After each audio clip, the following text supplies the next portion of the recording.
Opportunity వచ్చింది. Opportunity వచ్చినప్పుడు తీసుకోవడం అనేది మనం చేయగలం. మనకు కావాలనుకుని ఏది చేసింది కాదు. ఫస్ట్ టైము అంతే, ఇప్పుడు అంతే.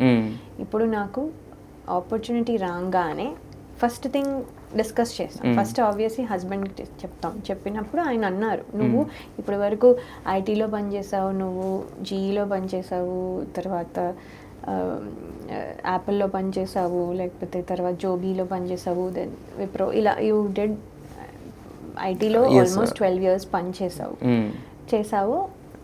నువ్వు అందరిలాగానే చేసావు, గుడ్, మంచిదే. కాకపోతే నువ్వు you are made for this కదా, నీకు వచ్చినప్పుడు తీసుకో.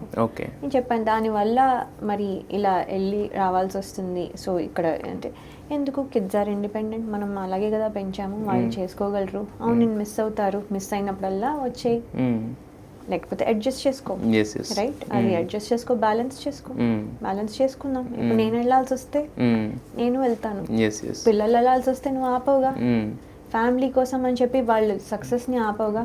హార్వర్డ్లో వచ్చింది అనుకోండి, వేరే ఊరు, మేము లాస్ ఏంజలస్లో ఉంటాం, అది వేరే ఊరు కదా, వేరే ఊరు పంపిస్తావు కదా.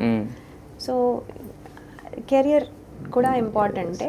అంటే ఫుల్ టైము అంటే చాలా సీరియస్గా ఇదిగా అంత కాకుండా కొంచెం రిలాక్స్డ్గా పెట్టుకొని చూసుకో, నీ స్కెడ్యూల్ చూసుకో, అండ్ అన్నీ బ్యాలెన్స్ చేసుకో. I know you can do it, కానీ we want you to do it, we want to see you on the screen అని చెప్తే అప్పుడు నెక్స్ట్ మళ్ళీ కిడ్స్, బికాస్ కిడ్స్ నో అంటే మనం చేయలేము. వాళ్ళు మమ్మీ నేను మిస్ అవుతున్నాను రా, ఎప్పుడు వస్తావు, పాపం అన్నారు మిస్ యూ, బట్ కానీ పాపం వాళ్ళు చెప్పరు. బికాస్ చెప్తే నేను ఫీల్ అవుతాను మళ్ళీ ఇది అది అని చెప్పి వాళ్ళు అసలు ఎంత మెచ్యూర్ చూడండి. Miss you mummy, we need you, ఇది ఏమైనా అంటే daddy try to make potato curry mummy ఇవాళ, ఆ పొటాటో కర్రీ నువ్వు చేసినట్టు లేదు, నువ్వు వచ్చినప్పుడు నాకు పొటాటో కర్రీ చేసి పెట్టవా ఇది అంటారు.